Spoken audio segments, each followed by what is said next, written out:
Et bonjour à tous, à la une de cette édition, le secteur financier chinois compose avec la nouvelle normalité de l'économie et les régulateurs du gouvernement essayent de faire de même. Les conseillers politiques disent que les circonstances changeantes et le besoin de plus de financement direct nécessitent que les régulateurs s'adaptent aux banques de Chine. Le secteur financier chinois essaie d'être plus efficace dans le soutien de la croissance du pays. Les banques commerciales sont la force dominante dans le financement, mais cela change rapidement. La réforme dans le secteur bancaire a connu une progression rapide cette année. Le gouvernement encourage les capitaux privés à entrer dans cette industrie. 5 banques privées ont été créées l'an dernier. Dans les zones rurales, il n'y a pas de limite pour que les capitaux privés entrent dans le secteur financier.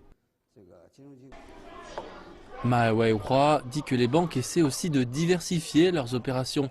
Alors qu'autrefois elles réduisaient simplement la différence des intérêts dans les épargnes et les emprunts, elles ont aujourd'hui plus de pratiques intermédiaires.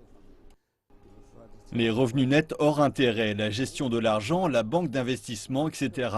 Nous modifions maintenant les lois pour les prêteurs commerciaux afin de combiner le financement direct et indirect. L'industrie se développe envers davantage d'activités de financement direct, mais cela nécessite aussi que les régulateurs s'adaptent. Les règlements de financement ont changé en Chine.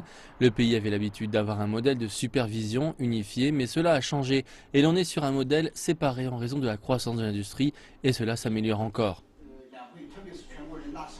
L'expérience de contrôle antérieure a joué un rôle important dans le développement de l'industrie financière. Mais l'industrie doit être améliorée encore davantage. Les autorités étudient le mode de contrôle qui correspond le mieux au développement économique. Les autres secteurs financiers changent aussi. Le rapport du travail du gouvernement dit que ces secteurs incluent les obligations, les actions et les assurances. Les analystes disent qu'il n'y a pas une pratique qui se démarque des autres et que les politiques varient de pays à pays. Mais pour eux, la Chine a besoin d'un modèle qui correspond au propre développement du pays.